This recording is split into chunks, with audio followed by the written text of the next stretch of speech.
Hello everyone, আসসালামু আলাইকুম সবাইকে। সবাই জিজ্ঞেস করেন আমরা অস্ট্রেলিয়াতে কোথায় এসেছি, কোন সিটিতে। প্রথমত আমরা এসেছি লাইক মেলবোর্নে এসেছি। তো সিডনিতেও আমার ক্যাম্পাস ছিল, যেহেতু আমি সিকিউ ইউনিভার্সিটিতে অ্যাডমিশন নিয়ে এসেছিলাম এখানে। এখানে শুরু থেকে শেষ পর্যন্ত আমি হয়তো বা একটা ভিডিওতে কমপ্লিট করতে পারবো না, কারণ ইন ডিটেলসে সবাই অনেক কিছু জানতে চান। আর ইন ডিটেলসে যদি আমি বলতে যাই, ইন ডিটেলস বলতে গেলে অনেক বড় হয়ে যাবে বিষয়গুলো। আর আজকে হচ্ছে বসন্ত, সবাইকে বসন্তেরও শুভেচ্ছা। সেই সাথে সাথে বিদেশ জীবনে কখনো সেই রকম দেশের ভাইবে আপনি পাবেন না, বাট তারপরে ওই যে শাড়ি, বাঙালি মানে শাড়ি পরা, এই জিনিসটা আমার মধ্যে সারা বছর ছিল, ইভেন থাকবে ইনশাল্লাহ সামনের দিনগুলোতেও। আমরা প্রথমত এটা শুরু হয়েছিল আমাদের জার্নিটা ডিসেম্বরের থেকে। তার আগে আমাদের অনেক বিষয় আছে, সে বিষয়গুলো হচ্ছে আমরা আরও 2টা কান্ট্রিতে ট্রাই করেছিলাম, বাট আনফর্চুনেটলি হয়নি, বা ফর্চুনেটলি হয়নি। আল্লাহ হয়তো ভাগ্যে লিখে রেখেছিল আমাদেরকে অস্ট্রেলিয়াতে আসার জন্য, কারণ অস্ট্রেলিয়া আমাদের লিস্টের বাইরে ছিল আসার জন্য। আমরা কখনোই অস্ট্রেলিয়া নিয়ে চিন্তা করিনি। ফার্স্ট প্রশ্ন সবার আসে যে শুরুটা হচ্ছে আপনার প্রথমত, আপনি যখন কোনো কান্ট্রিতে পড়াশোনার জন্য যদি যেতে চান, সেক্ষেত্রে আপনাকে থাকতে হবে স্বাভাবিকভাবে পাসপোর্ট। আমার তখন পাসপোর্ট ছিল না, টু বি ফ্র্যাঙ্ক, না তানভীরেরও পাসপোর্ট ছিল, কারোই ছিল না। আমাদের দেশের বাইরে যাওয়ার পড়াশোনার জন্য আমাদের মেইনলি পাসপোর্টটা সেই হিসেবে বানানো হয়। পাসপোর্টটা বানাতে যে অনেক ঝামেলা হয়েছে, কারণ ওটা তো টাইম লাগে।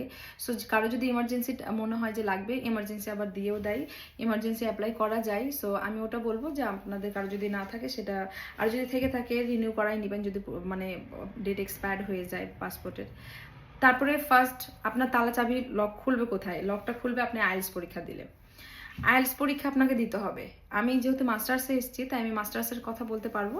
মাস্টার্সে আমার এখানে আইএলটিএসের স্কোর লাগবে আপনার 6.5 মিনিমাম। এখন ভার্সিটি ভেদে এখন আবার চেঞ্জ হয়েছে বিষয়গুলো। আর অস্ট্রেলিয়াতে আরেকটা জিনিস আছে, পিটি নিয়ে আমার কোনো আইডিয়া নাই, কারণ আমি আইএলটিএস দিয়ে এসেছি। কারণ আইএলটিএসটা হচ্ছে ইন্টারন্যাশনাল একটা মানে ইংলিশ ল্যাঙ্গুয়েজ টেস্ট, যার কারণে আমার অস্ট্রেলিয়াতে যে পিটি দিয়েও আসা যায় সেটা আমার কোনো ধারণা ছিল না, ধারণার বাইরে। সো আমি আইএলটিএস দিয়ে এসেছিলাম। 6.5 মাস্টার্সে লাগবে সিকিউতে 6এও অ্যাকসেপ্ট করে, বাট এটা চেঞ্জ হয়ে গেছে। গত বছর যারা এসছে তাদের ওটা হয়েছে, বাট এখন নাই। অ্যান্ড নেক্সট কোয়েশ্চেন আসছে যে আপনার হাজবেন্ড কি, সেও কি স্টুডেন্ট ভিসায়? আসলে আমার হাজব্যান্ড স্টুডেন্ট ভিসাতে আসে নাই, সে এসেছে স্পাউস ভিসাতে। ও আমার সাথে আমার স্পাউস ডিপেন্ডেন্ট ভিসায় এসেছে আর কি। আমি এখানে কতটুকু কাজ করি, কতক্ষণ, আমি এটাও বলবো। আমি এখানে 24 আওয়ার্সের কাজ করি, কিন্তু এখন আমার ভ্যাকেশন চলছে, যার কারণে আমি ফুল টাইম এখানে আমার ওয়ার্ক আছে, লিমিটেশন। আর আমার হাজব্যান্ডের ফুল টাইম, সে ফুল টাইমই করতে পারবে। আর আপনারা জানতে চেয়েছিলেন আপু কতদিন লাগে ভিসা হতে বা কোনো কিছু।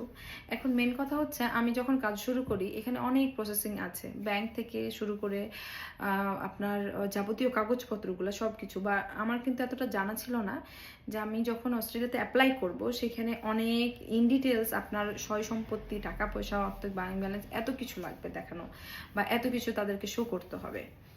আর আমি বলে ফেলি, আপনারা অনেকে জিজ্ঞেস করেন আমি কোন এজেন্সির দ্বারা কাজ করেছি। অস্ট্রেলিয়াতে নিজে নিজে আসলে সম্ভব না, তাই আমি এজেন্সির থ্রুতে কাজ করেছি। এটা আমার ফ্রেন্ড আমাকে সাজেস্ট করেছিল, তারা সিডনিতে থাকে।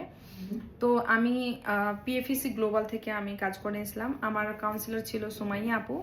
সুমাইয়া আপু আমার কাজগুলো খুব যত্ন সহকারে করে ফেলেছিলেন, কারণ আমি নিজে খুব প্যানিক করি, সেটা উনি বুঝতে পেরেছিলেন যে আমি খুব প্যানিকেবল। আর আমার বেশি হ্যাসেল হয়েছিল কি, যে রাজশাহীতে যেহেতু কোনো ওরকম এজেন্সি নাই যারা মানে অস্ট্রেলিয়া নিয়ে কাজ করে, বা এরকম কিছু ট্রাস্ট ওর্থ বা এক্সপিরিয়েন্স বেসড আর কি, সেজন্য আমাকে ঢাকা টু রাজশাহী খুব খুব যাওয়া আসা করতে হয়েছে। আমি ফুল ডিটেলসে কি কি লাগে, কি কি কাগজপত্র না লাগে, আমি সব কিছুই বলবো। আপাতত আপনাদের যে কোশ্চেনগুলো জানার ছিল যে আপু আপনি কোন ভিসাতে গেছেন, কোন সেক্টরে মানে গেছেন, মাস্টার্স না ব্যাচেলরে। সো আমি মাস্টার্সে এসেছি, আইএলটিএস 6.5 লাগবে। আপনার যাদের যাদের প্ল্যান আছে যত দ্রুত সম্ভব করে ফেলেন, কারণ প্রত্যেকটা দেশের জন্য এখন খুব বেশি টাফ হয়ে গেছে ডে বাই ডে। রুলস জারি করছে আমাদের এখানে অস্ট্রেলিয়াতে 6 মাস পর পর রুলস চেঞ্জ হয়। আবারও দেখা যাচ্ছে রুলস চেঞ্জের কিছু কিছু জিনিস এসেছে, যেসব আমি এখনো ক্লিয়ার আউট না, তবে জানাবো। তবে ওখানে কিছু কিছু আবছা গেছে যে স্টুডেন্ট তো অবশ্যই ডিডাকশন করে ফেলেছে তারা। আর স্পাউস নিয়ে আসা যাবে কিনা সেটা নিয়েও তারা নাকি এখন কথাবার্তা বলছে, যেহেতু সব কান্ট্রিতে দেখলাম যে জিনিসগুলো নিয়ে আসলে মানে বিচার করা হচ্ছে যে কিভাবে কি করা যায়। তাই আমি বলবো যে আপনারা দেখবেন ভার্সিটি লেভেল, দেখবেন ভার্সিটি কোন, এখানে 3টা লেভেলে ভার্সিটি বেসড করে। তাই আমার ভার্সিটি ছিল লেভেল 2, কারণ টিউশন ফিসও দেখতে হয়, সব কিছু দেখতে হয়। আমি আমার স্পাউসের সাথে যেহেতু এসেছি, যার কারণে আমি খুব ভয়ে ছিলাম যে আমার ভিসা হবে কিনা। আপনারা অনেকে জিজ্ঞেস করেছেন ভিসা আমাদের কতদিনে হয়েছে। টু বি ফ্র্যাঙ্ক, আমার ভিসা এসছে 56 ডেজ পর, মানে 56 দিন পরে আমি ভিসা পেয়েছি, ভিসা লঞ্চ করার।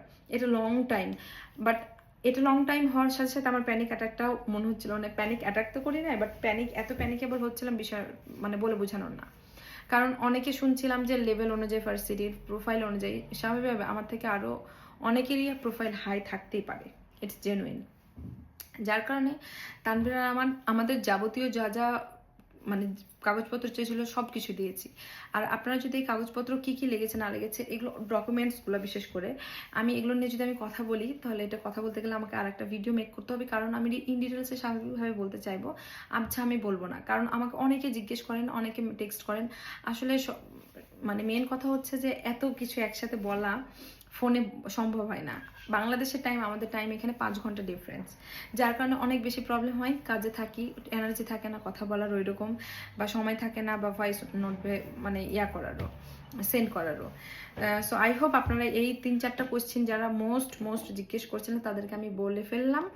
আর নেক্সট আমি আরেকটা ভিডিও নিয়ে অবশ্যই ইনশাল্লাহ আসবো, আমি আর তানভীর, কারণ আমি আর তানভীর দুজন মিলে একসাথে কাজ করেছি, যার কারণে ওর ডিপেন্ডেন্টে যা যা কাগজপত্র লিখেছে ও বলতে সুবিধা হবে, আমার কি কি লিখেছে আমার বলতে সুবিধা হবে। সো এখানে ভালো থাকেন সবাই, আর অবশ্যই আমার চ্যানেলটাকে সাবস্ক্রাইব করে দেওয়া ট্রাই করবেন, কারণ সাবস্ক্রাইব মানে বাড়লে মনে হয় মোটিভেশন ফিল পাই যে ভিডিওগুলো করার। অবশ্যই আমার নিজের এক্সপিরিয়েন্সগুলো কি আমি এখানে সব কিছু শেয়ার করব, কোথায় কীভাবে জব পাওয়া যায় সেটাও আমি শেয়ার করবো ইনশাল্লাহ। কারণ আলহামদুলিল্লাহ আল্লাহ আমাদের প্রতি রহমত ছিল, ইভেন আমাদের চেষ্টা ছিল দেখেই আমাদের আসার 26 দিন পরে আপনার ভাইয়া মানে আমার হাজব্যান্ড জব পেয়ে গেছিলো। এখন এটা কীভাবে পেয়েছিল অবশ্যই আমি নেক্সট ব্লগে অবশ্যই বলবো। আপনারা সবাই ভালো থাকেন, আল্লাহ হাফেজ, আসসালামু আলাইকুম।